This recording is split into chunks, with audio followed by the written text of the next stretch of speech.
My name is Shelley Carder, and I'm privileged this year to serve as the president of the Todd Inn of Court, your host for this evening's dinner. I want to welcome you and thank you for coming, supporting and participating in the American Inn of Court program. I don't know how many of you know, but Judge Enright is here with us tonight, who is one of the original founders of the Welsh Inn.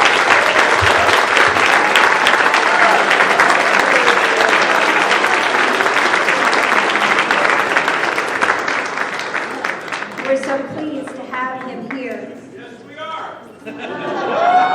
The former Chief Justice Warren Burger and Clifford Wallace of the U.S. Ninth Circuit actually were the two most inspiring to start the Inns of Court program around the country. The first Inn of Court was started in February 2nd, 1980 in the Provo area, and students from Brigham Young were incorporated.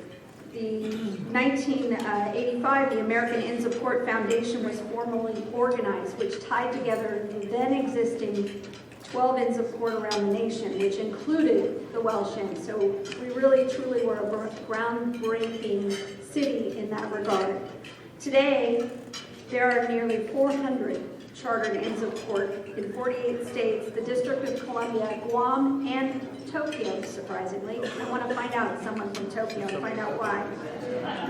There are more than 30,000 active members nationwide, encompassing a wide cross-section of the legal community, judges, lawyers, law professors, and law students. In California, there are actually 40 inns, with 26 of them in Southern California alone. San Diego, as you know, has 5 inns. The Welsh, started in June of 1985. The Enright, founded in March of 1991. Our Inn, Justice Todd, started in 1992. The Lepardo Inn was founded in May of 1997, and the Wallace in October of 2004. From conversations with the National Inn president, who oversees our area, I learned that our dinner here tonight is fairly unique. There aren't other inns in the area that gather together and to celebrate those values that we are trying to strive for in terms of excellence, legal skill, ethics, and civility.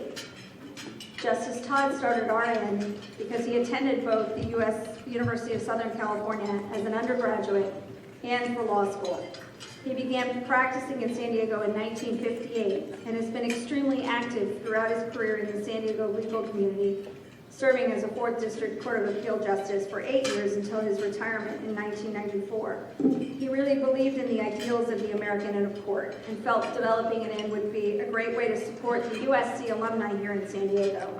I was honored to being asked to be one of the founding members, and I'm really thrilled to be here. Unfortunately, Justice Todd could not attend this evening. I was hoping he would be able to. He recently celebrated his 86th birthday, leaving one of our programs on the Supreme Court preview in November. But unfortunately, he's recuperating from some recent health issues and couldn't join us this evening. I want to thank him for starting our inn because it's really enriched my professional life. It's provided an opportunity for me to learn from seasoned practitioners and judges, and now I'm beginning to help other people learn and feel the transition to pay it forward is really important. The 5 San Diego Inns focus on trial practice, and I'm excited to share with all of you today that efforts are underway to launch a 6th American Inn of Court here in San Diego. This one will be focused on appellate practice, and in particular, Justice Haller and Joan Arian for the 4th District Court of Appeal, Judges Margaret McKeown and John Owens from the 9th Circuit, and the whole 4th District and 9th Circuit judges are very supportive of this endeavor. The subcommittee that's been working on the project is chaired by Rupa Singh, and hopefully next year we will be able to join with a 6th inn for dinner and celebrate the ideals that we are all striving for. I would have to say that the dinner tonight would not have occurred without the support of many people, and we have as honored guests this evening, and hopefully you can stand so that everyone will recognize you. Phil Steiner from Veritext, Kelsey Carroll, Lucy Barron, and Daria Noguchi from ADR Services. Providing the fine wine and cocktails that you all also received sponsorship from Tory partners, Michelle Mangan, Bill Mins, and Patrick Kelly. Thank you. Barry Colton from the Department of Justice has been our wonderful photographer. I think it's fabulous that you have 2 careers. And Jim Darty, who's doing our video. We really appreciate it. Thank you very much. We're indebted to all of you, and I hope you'll remember them the next time you need various services that they offer. I also want to thank and recognize our in-presidents. The Honorable Justice Sam Martino, who is the immediate past president of the Welsh Inn, is here tonight, standing in for the Honorable Karen Crawford. Nancy Stagg of Foley and Lardner is the president of the Enright Inn. The Honorable Timothy Casserly leads the Lepardo Inn. And the Honorable Melinda Trapp, president of the Wallace Inn. I have to tell you that your patience with my voluminous emails regarding logistics for this event is greatly appreciated. They were very kind and patient. It was through the tireless efforts of everyone, including mostly my committee of Stacy Dooley, an attorney at Olivia and Associates, who could develop another career as a graphic designer. She's done amazing things. And Debbie Kuma, who's counsel at Caltrans. They contributed to the planning and organization and made my job very easy. So I appreciate that very much. I also want to recognize and actually want to call up because our treasurer, Brett Kosmo, has kept me from completely breaking the bank. My math skills are not quite what he would like them to be. And he has an announcement that he'd like to make. Not that you all owe another $20 for dinner.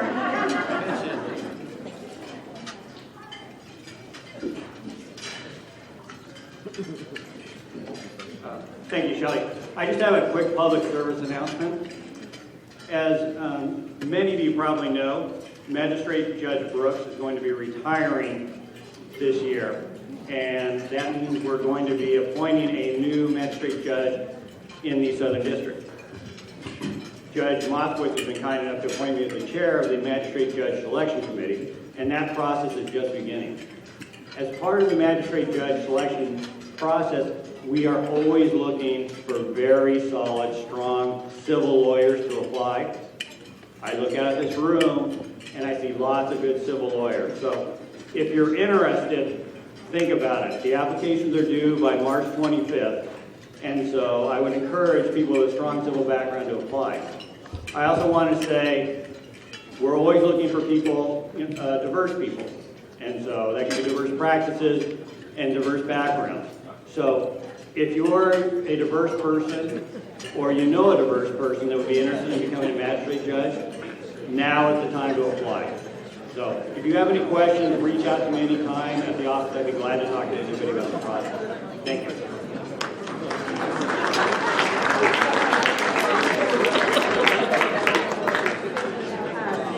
I also wanted to thank Bob Gaglione, who's been a long-time Todd Inn member, has a very interesting legal practice and experience as a professor and a radio host. I'm in awe of his boundless energy. Just looking at everything he does on Facebook makes me tired.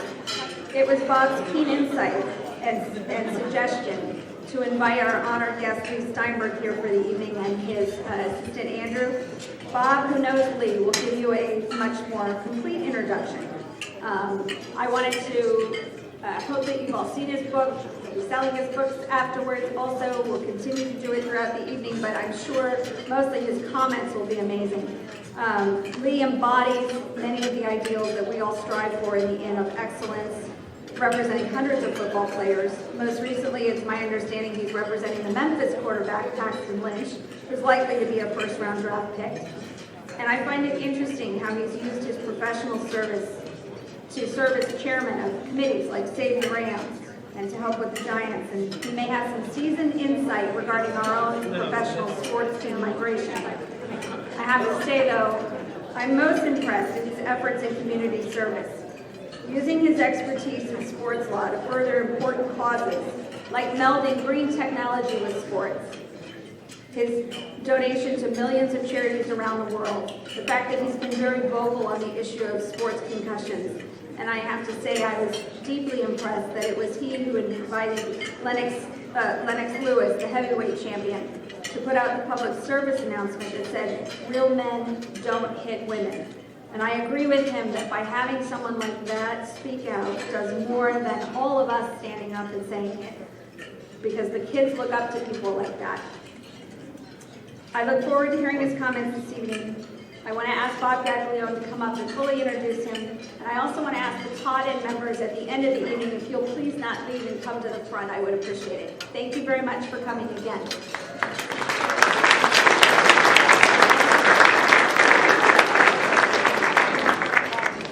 Thank you, Shelley. A long time ago in a galaxy far away, Shelley Carder and I worked at a law firm of great trial lawyers named McGinnis, Fitzgerald, Reese, Sharkey, and McIntyre. And Shelley invited me to join what was then called the Legion Lex Inn of Court, before it was named after Justice Todd.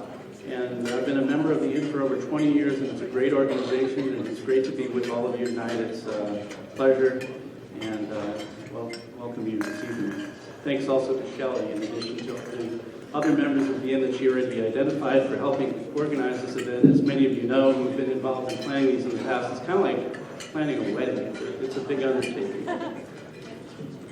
So ladies and gentlemen, distinguished members of the bench and my colleagues of the bar, it's a great honor and privilege to introduce our keynote speaker at the 2016 Joint Inns of Court Dinner, the man that is known as the Agent.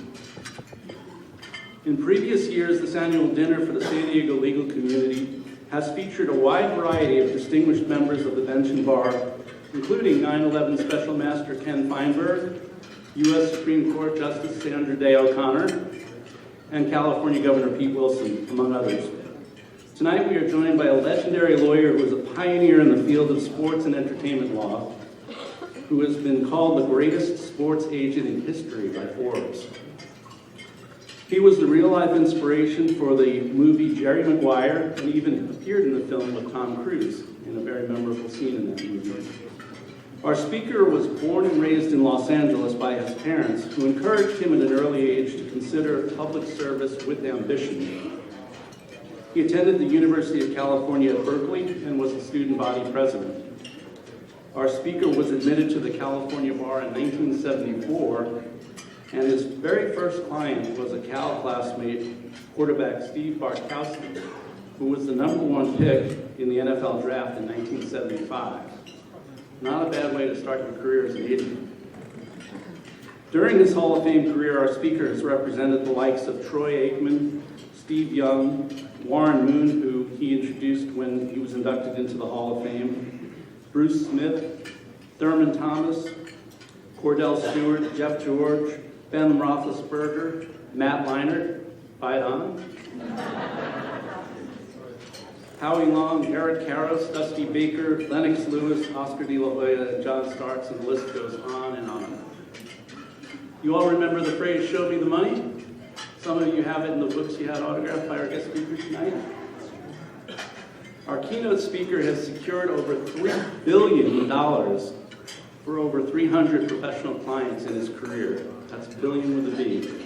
And significantly, with his upbringing and childhood emphasis on public service, as Shelley mentioned earlier, he has directed his clients and over $750 million to various charities around the world. Our speaker is the author of 2 books. The first is Winning with Integrity, Getting What You're Worth Without Selling Your Soul. And his latest book, which, as Shelley mentioned, is available for sale this evening, is known as The Agent, My 40-Year Career Making Deals and Changing the Game. And again, Mr. Steinberg will be signing books at the conclusion of the dinner program, for those of you who didn't have the opportunity earlier. But our keynote speaker has not had a perfect life.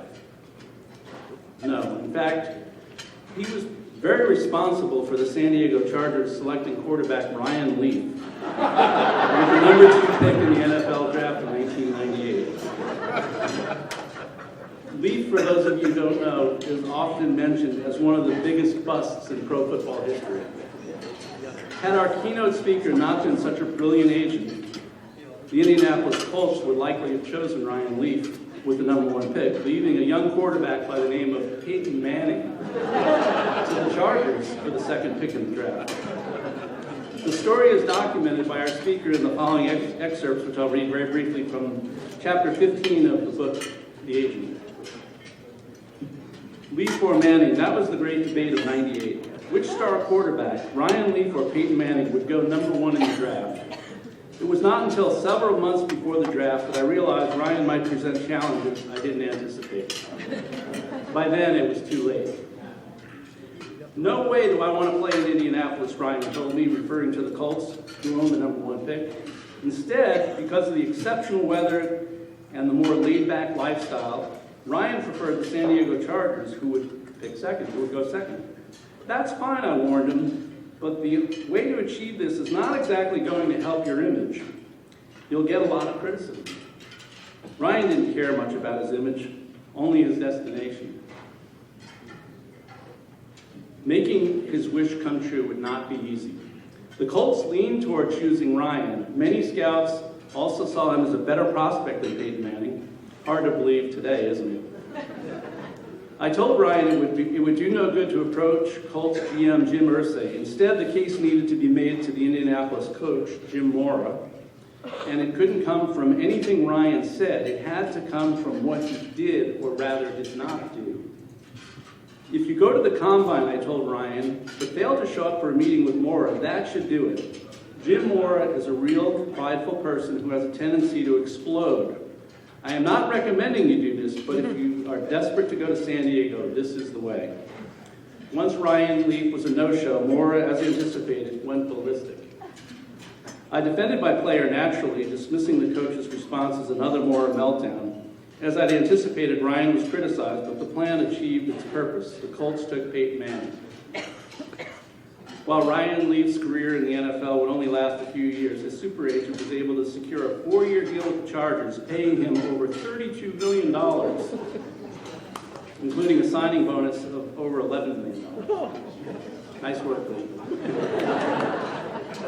In closing, it is with great pleasure that I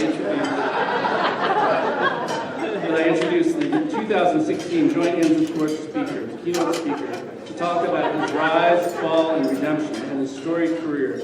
Ladies and gentlemen, I present to you a great agent, a great lawyer, and a great man, Mr. Leigh Steinberg.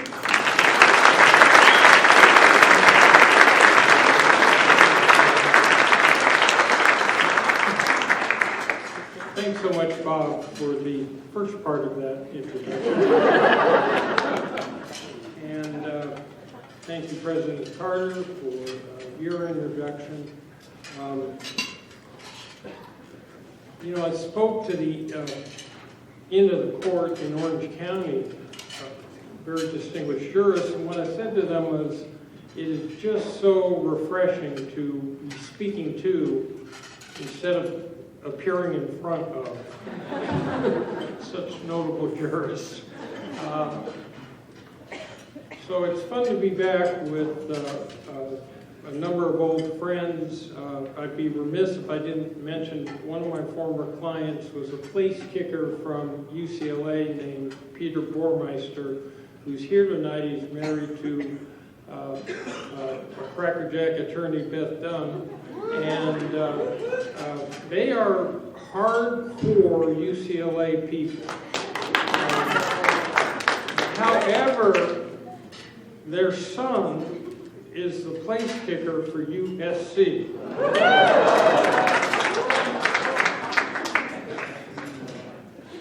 So it's the Civil War all the time in the Bormeister household.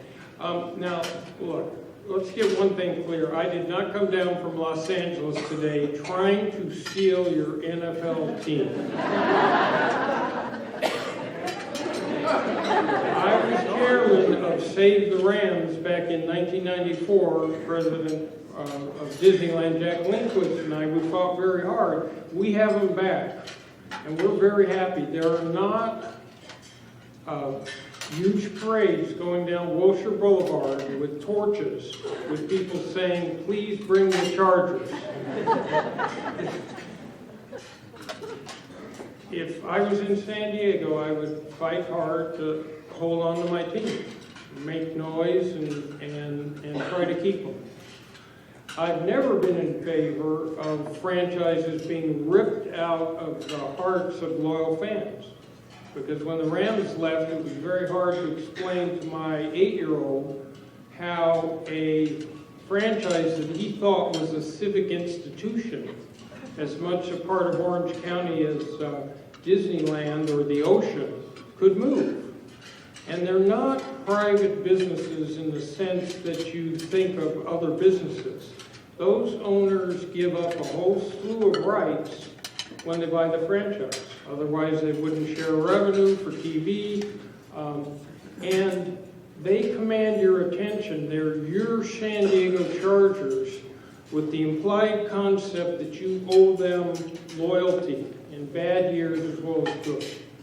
So if they had stopped the the Baltimore Colts from going to Indianapolis and stopped the Cardinals from going from St. Louis to Arizona, it wouldn't have left Baltimore and St. Louis open. Instead of filling those slots, the league decided to let Jacksonville, the 55th largest market, get a franchise, and Carolina, the 35th, get a franchise. So what happened? Well, Baltimore stole the Browns, and the franchise from LA, which has been there 50 years, went to St. Louis, and round and round and round and round. This is not about fan loyalty. It's about franchise value, and it's about brand new stadium. So I'm afraid that what's motivating the Chargers is the ability to move into a market with 18 million people that can get to a stadium within a couple hours on a Sunday afternoon. On a Sunday afternoon. And huge corporations that will buy luxury boxes, naming rights, signage, the entertainment industry, a huge local TV and radio market, massive numbers of people that will buy memorabilia, and a team in the NBA sold for $2 billion, the Clippers.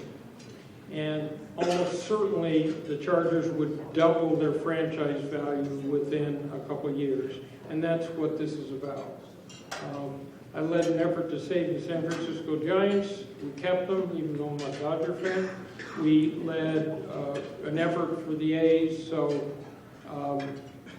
if you lose this team, it may take a while to get one back. When I said that in Los Angeles, people said, oh, no, Southern California's second largest market.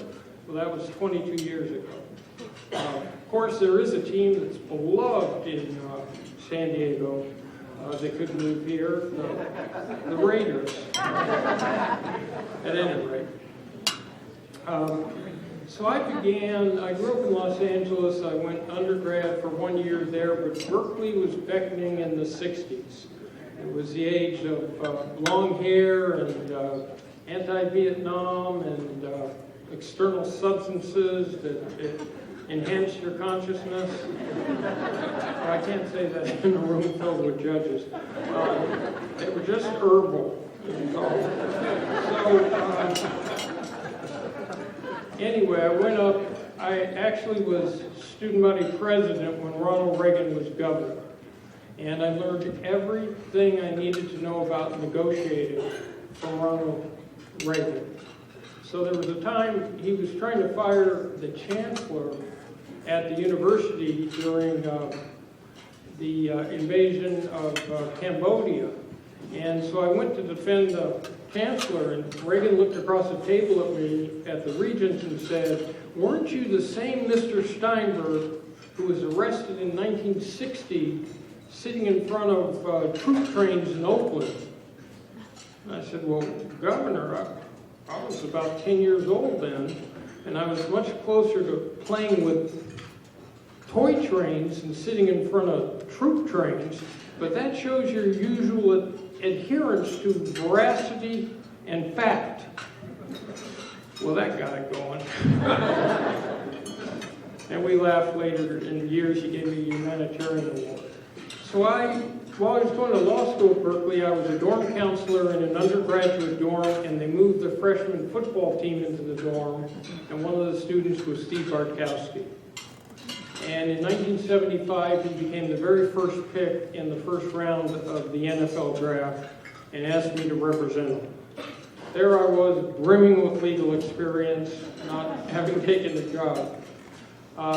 There were other people in that dorm too. The jocks picked on a young bearded guy named Steve, who I tried to protect. Of course, Steve Wozniak did okay. He went down to Silicon Valley and formed Apple Computer. But Bartkowski asked me to represent him. There was no agentry at the time. There wasn't a field. Most players represented themselves, or they had their parents, or they just took what was offered them. So we got the largest rookie contract in NFL history. We arrive in Atlanta to sign the night before. There are Klieg lights flashing in the sky for a movie, like a movie premiere. A huge crowd's pressed up against the police line. And the first thing we heard was, we interrupt the Johnny Carson show to bring you a special news bulletin. Steve Bartkowski and his attorney have just arrived at the Atlanta airport. We switch you live for an in-depth interview.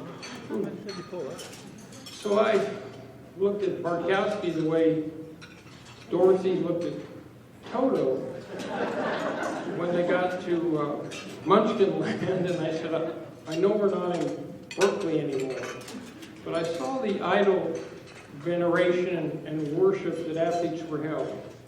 So my dad had two core values. One was treasure relationships, especially family, and the second was to try to make a positive impact in the world and help people who couldn't help themselves. And I saw right then that athletes could serve as role models and trigger positive imitative behavior. So I asked each of them to go back to the high school community that helped shape them, set up a scholarship fund as a way of laying down roots. At the collegiate level, 30 of the athletes have gone back to their colleges. Eric Karros, who's from San Diego, and Troy Aikman both endowed full scholarships at UCLA.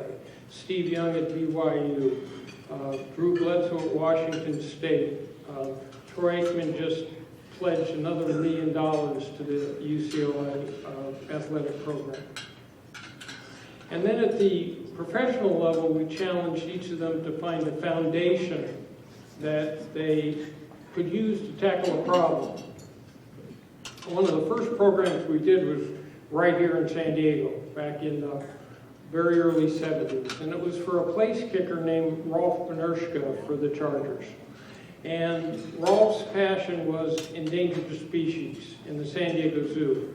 So we put together a program with the leading business figures here. We had Pete Wilson, who was mayor, and Bill Collins, who was chief of police, and big corporate CEOs. And for every field goal Rolf kicked, he pledged money to the fund for endangered species at the zoo. And then we challenged the city of San Diego to match at their own level. So the program was called Kicks for Critters. And the first year, he kicked a field goal off the flipper of a baby sea lion, and that was on the poster. And the next year, he kicked a field goal off the hoof or the appendage of a baby elephant. So you walked into a 7-Eleven, poster pledge card. Into a bank, poster pledge card. Little kids collected cans for critters. And by the end, we'd raised over $10 million and actually saved species. That program is the genesis for every single time you walk into a stadium and see a corporation pledging money for athletic performance. My client Ward Dunn just put the 145th single mother and her family into the first home they'll ever own by making the down payment and having the home outfitted. So it's athletes changing lives. As your President Carter said earlier, messaging is the key. So having Lennox Lewis, the heavyweight boxing champion, cut a public service announcement that said real men don't hit women could do more to trigger attitudinal change in rebellious adolescents than 1,000 authority figures ever could, or Oscar de la Hoya and Steve Young prejudiced his foul play. So I picked a wonderful field to apply this philosophy in. Sports law was called the sleazoid profession of the 90s, and it's maintained that reputation in the new millennium. There are thousands of people that want to be sports agents. There are 1,000 certified agents with the National Football League Players Association, more financial planners, other folks too. Actually, there's more regulation than ever before. So if you wanted to represent a football player, you would have to be certified by the National Football League Players Association. That means a background check, due diligence, passing a test on the collective bargaining agreement, and following a set of regulations. And they have suspended agents for bad practices. If you want to be a financial planner, you have to submit to a set of regulations, which the union also enforces. Various states have state labor regulatory acts that pertain to agents. The state of Florida, the state of Alabama, and the state of Texas have all sent agents to jail for violating their standards. And then you have compliance on college campuses, which will help do interviews. So you have a tale of two cities. Those athletes who have familial help in choosing agents or use the panels on college campuses get better and better representation. They have due diligence, scrutiny, they end up just fine. And they end up signing with great financial planners. Those who don't very often do things like sign power of attorney over to a financial planner who can directly take money out of his bank account, make investments, and even if that wasn't fraught with the potential of fraud and peril, it's not empowering an athlete to take charge over his own life at all. To understand where we are in sports today, you have to understand the growth of television. So, for you younger lawyers, you may not get this, but when I was growing up, you had to do a very strange thing to turn the channel on a television set. You had to walk over. So people left the same station on all night, unless there was a compelling reason to change. We were a CBS family. I fell in love with being a lawyer, watching the Defenders and Perry Mason. But if you wanted to watch Bonanza, you had to run across the street to the NBC family. So 3 networks had extraordinary power. Along comes cable, along comes satellite, and 300 different channels are now desperately trying to get people to watch their Monday through Friday program. And it's had an incredible impact on sports.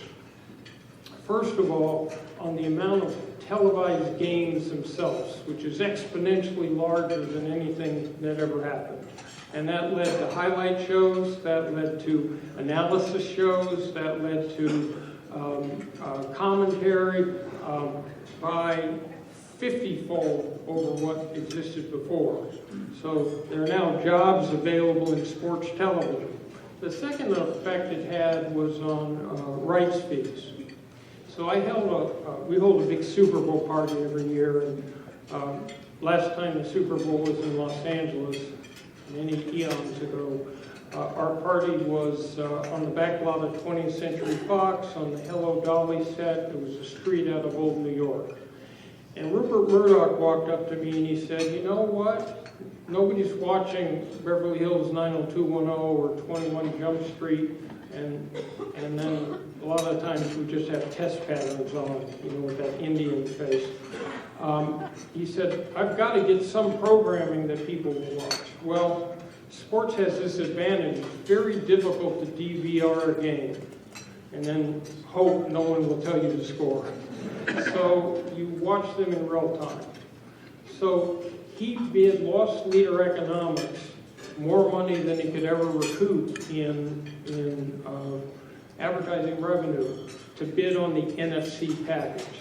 So in 1976, each team, as a share of the national TV package, made $2 million per team per season in the NFL. By 1989, that had gotten up to the beneficent sum of $17 million. Okay? This summer, each team in the NFL cashed a check for $226 million from national TV revenue. The effect it had on franchise values is also exponential. So in 1976, the year after I started, two teams come into the NFL. They're Tampa Bay and Seattle. Their purchase price was $16.5 million. The league expanded 20 years later with Carolina and Jacksonville. Their purchase price was $130 million. In 2000, Houston came into the NFL, a franchise that was offered to LA, but LA couldn't deliver, and their purchase price was $600 million. The Dallas Cowboys today are valued at $4 billion. Like Austin Powers, Dr. Evil, $4 billion. And where's this revenue coming from? It comes from everywhere. It comes from brand new stadium. Every team that has a stadium over 15 years old wants a brand new one. And the old ones are perfectly good to play in. You could play sports in them for a long, long time. And given the civic economic problems that we're having, to spend money on those stadiums instead of schools and roads and vital services, is a real conflict. But they have luxury boxes that are incredible. They have premium seating where you can pay $150 so someone will come and serve you at your seat. They have jumbo scoreboards, they have signage, they have naming rights, they have Wi-Fi, they have so many ancillary revenue streams. And then we have fantasy football. 45 million people a week is the estimate for how many people are playing fantasy football. As a matter of fact, one industry expert estimates that last football season in businesses across the country, 20% of the business computers were being used to play fantasy football. So we're not competing very well internationally in trade with China and India. We sure as hell compete them in fantasy football. And we're seeing new modes all the time that bring people closer to sport. So you get where we're heading. It's a hard thing to keep the millennials in a stadium to watch a game for 3 or 4 hours because they grow up on big computer screens with texting and tweeting and YouTubing and snapshotting and LinkedIn and massive amounts of color and sound with fast cutting coming across, and the illusion that you can control every sense, every moment of sensory perception through the thumbs. Those of you who have teenage kids, you've probably seen this incredible disease that my daughter has. We go out to dinner and the entire time she's got this insane twitching going on. So how do you keep the multitaskers in a stadium? So I wrote an article for Sports Business Journal and said, let's put a monitor in front of every seat in a modern stadium. And down one side will run your fantasy stats. And down the other side will run your gambling bets. Underneath will give you the ability to text, so you can talk smack to people in or out of the stadium. Will allow the fans to vote on one play call game that the coach has to call. And will allow them to vote on one referee overturn that the ref has to overturn. Now you touch that, and you can order from the snack bar. You touch that, and an unending stream of content comes and allows you to play games and puzzles and watch other games, and it all monetizes in a way where you can go ahead and buy it. I created a company called Athlete Direct back in the 90s. You still had to use America Online to get onto the internet back then. You got mail. So I put Michael Jordan, Ken Griffey Jr., and the quarterbacks up. You could read their weekly diaries. You could look at their charitable foundations, buy e-commerce, which was way ahead of its time. To show you the multiples still available in sports, we put a couple $100,000 in R&D into it and sold 50% of our share 2 years later for $25 million. So we just formed something called Steinberg Ventures to go into new things like that, but that's where we're headed. I had the same crisis of conscience that some of you have had in your work back in the 80s. I'm representing half the starting quarterbacks in football. I ended up with 60 first-round draft picks, a practice of 90 players. In baseball, 60. In basketball, about 25. But in football, we were dominant. And the players kept getting hit in the head. And I knew intuitively something was wrong with that, but it was like the emperor wore no clothes. And there was a game where the Dallas Cowboys beat the San Francisco 49ers for the right to go to the Super Bowl. And I represented both quarterbacks. Troy Aikman suffered a concussion. The city was awash in celebration. It was played in Dallas.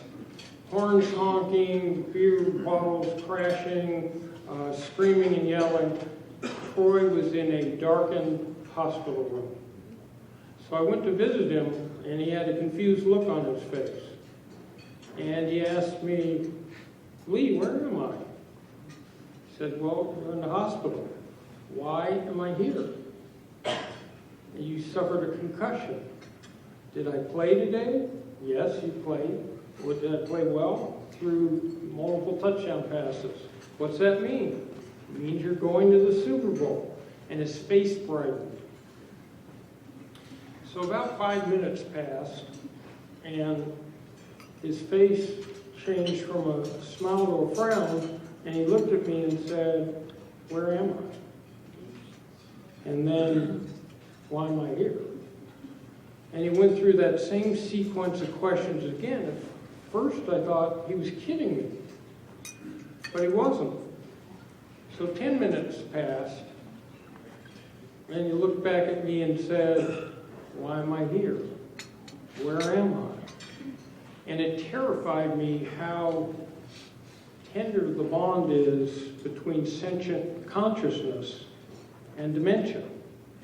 So we held a player safety conference in Newport Beach in 1994. Brought the leading neurologists from across the country. And issued a white paper that proposed a neurologist on the sidelines, a standardized regimen, taking blocking with the head and neck out of the game and tackling, helmetry research. Sent it to every team. Nothing changed. So in 2007, Warren Moon and I did it again with the Concussion Institute. And then we had, again, the leading neurologists, and then they told us that 3 or more is the magic number, that above that you have an exponentially higher chance of having Alzheimer's, ALS, premature senility, chronic traumatic encephalopathy, which is tau on the brain, which leads to a behavioral spiral that you're familiar with here because of junior sale and depression. So I called it a ticking time bomb and an undiagnosed health epidemic. Little bit of change. One of the neurologists there was a man named Bennett Amalu, and the film Concussion is a story about his fight to try to bring CTE. So here's what I believe now, that every time an offensive lineman hits a defensive lineman at the inception of every play in football, it produces a low-level subconcussive event, a little bit of change. So you can have an offensive lineman walk out of football having played in high school, college, and the pros with 10,000 subconcussive hits, none of which have been diagnosed, none of which he's aware of, but the aggregate will almost certainly do the same impact in terms of brain damage as being knocked out 3 times. So let's say 50% of the mothers in this country know these facts and tell their teenage boys, you can play any sport but not tackle football. It won't kill football. It will just change the socioeconomics so that the same people will then play football who currently box or fight in UFC, needing it as a way out of economic poverty. So I love football. I think it teaches great values. So we've been very active with a new form of telemetry, technology that uses coil and compression to displace the energy so it never gets into the head. They've got it up to 50%. They can get higher. There's a movement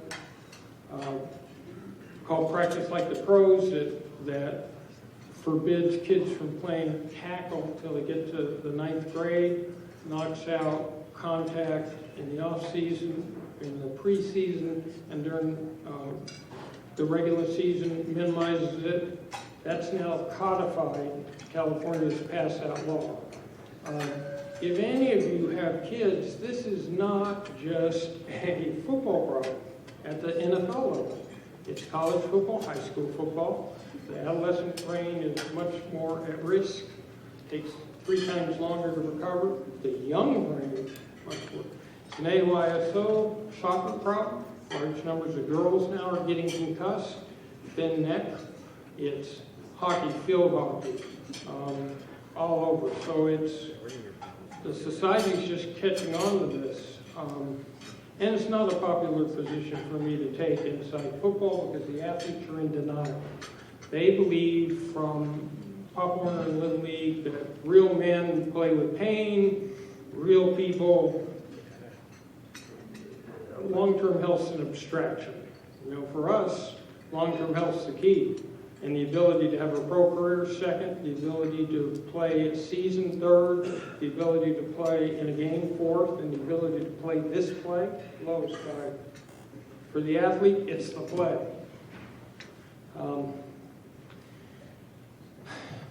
So on a cheerier note, a film director named Cameron Crowe approached me back in 1993. He had gone underground in a Southern California high school, posing as a student to write a book which was called Fast Times at Ridgemont High. If you haven't seen it, it's because it became a movie, it's Sean Penn's finest dramatic role. And I thought it was pretty droll, so he asked if he could follow me, so we went to the draft in 1993 where Drew Bledsoe was the first pick. He followed me up to a press conference with Bill Parcells. He came to Pro Scouting Day at USC. He came to league meetings. He came to, I spent hours in my office. He came to games with me, Super Bowl parties, and I told him stories, lots and lots and lots of stories. One of the stories I told him, Peter Bormeister was involved with.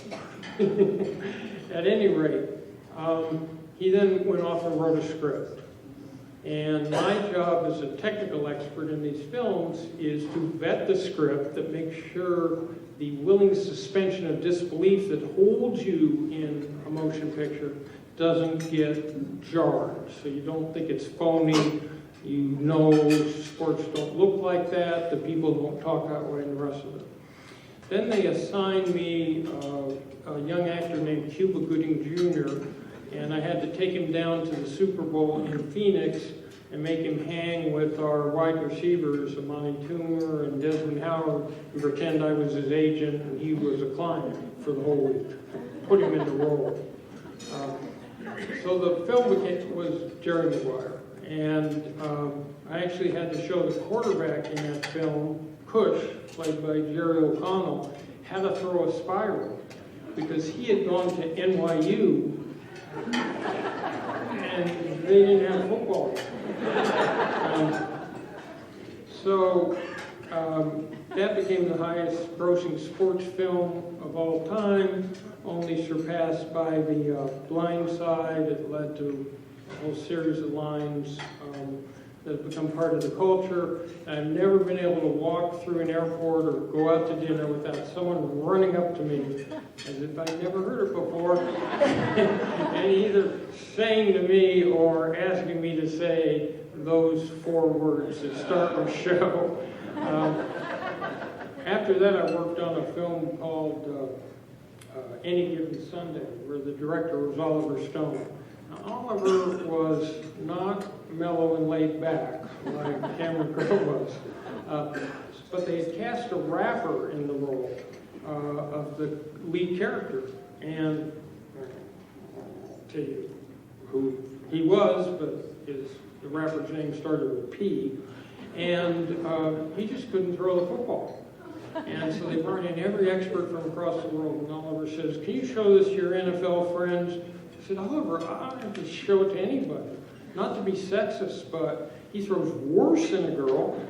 I knew powder puff quarterbacks when I was in college who threw much better than him." So finally they had to eliminate him, and that gave a young comedic actor his first dramatic role, and that was Jamie Foxx. And I had 2 assignments on that. I had to put Al Pacino into role as a coach, and then I had a really tough job. I had to put Cameron Diaz into role as the owner. I was married at the time. Not that there's cause and effect. But don't run home and tell your wife that you've had this arduous, awful thing and you're all bedraggled. You know, you were putting Cameron Diaz into role. It didn't work real well. And then I did a film called For the Love of the Game with Kevin Costner, where he played a baseball pitcher. And I gave my worst ideas for a show called Arliss. I had Arliss do all the things I couldn't do in real life. You know, Arliss was having an affair with a client's wife, which is like sort of self-induced suicide, but he did all those things, and we have more movies on the way. My acting career, Robert, was brief. My highlight was doing a scene from a noted female thespian, you know, who make you forget Meryl Streep. It was Tori Spelling in Beverly Hills 90210. So, sports again can continue to make a difference. I've been really worried about the advent of climate change, that our society's in some form of denial. So here's what we did. We aggregated technology in wind, solar, recycling, resurfacing, and water, and took it as a package to stadia, arena, and practice fields, to drop carbon emissions and energy costs, and to transform those venues into educational platforms. So the millions of fans that come can see a waterless urinal, can see a solar panel, and think about how to integrate those concepts into their own homes and businesses. And using sports in the forefront to trigger imitative attitudes towards climate change.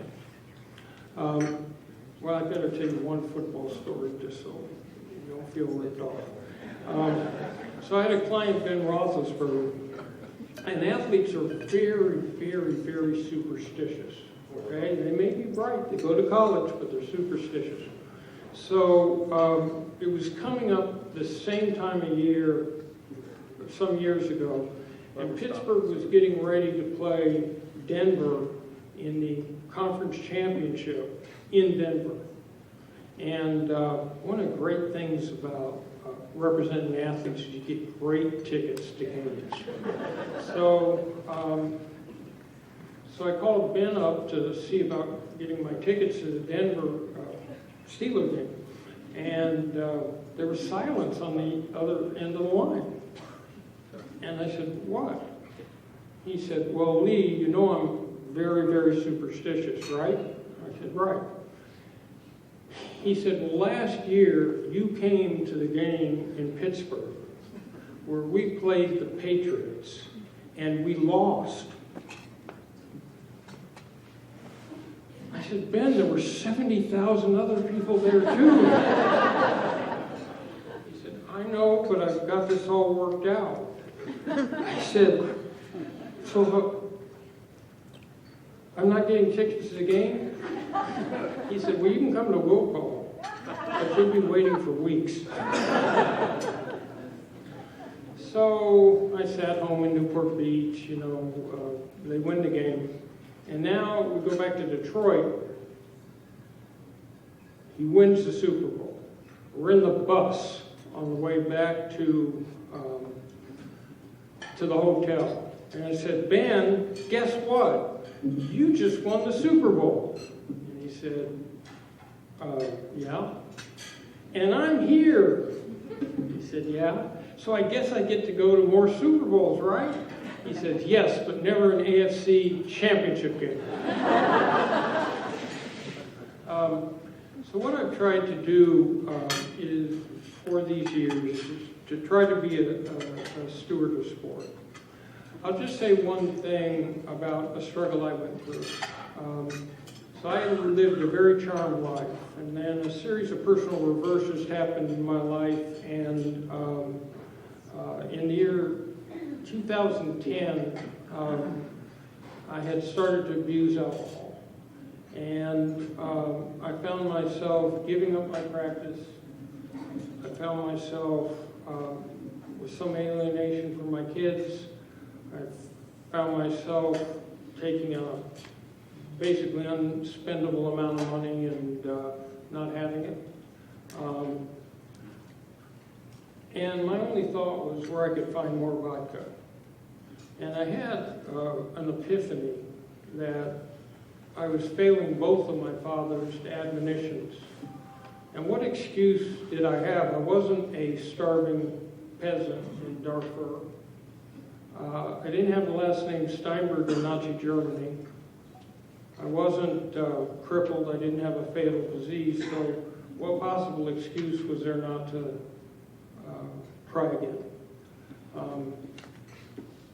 We know our world is a little bit awash in alcohol, but I went from being one beer Steinberg as a young person to not being able to control it. So I put all that away and I said, if nothing else, I'll be sober and I'll be a good father. And next month I'll be celebrate 6 years of continuous sobriety.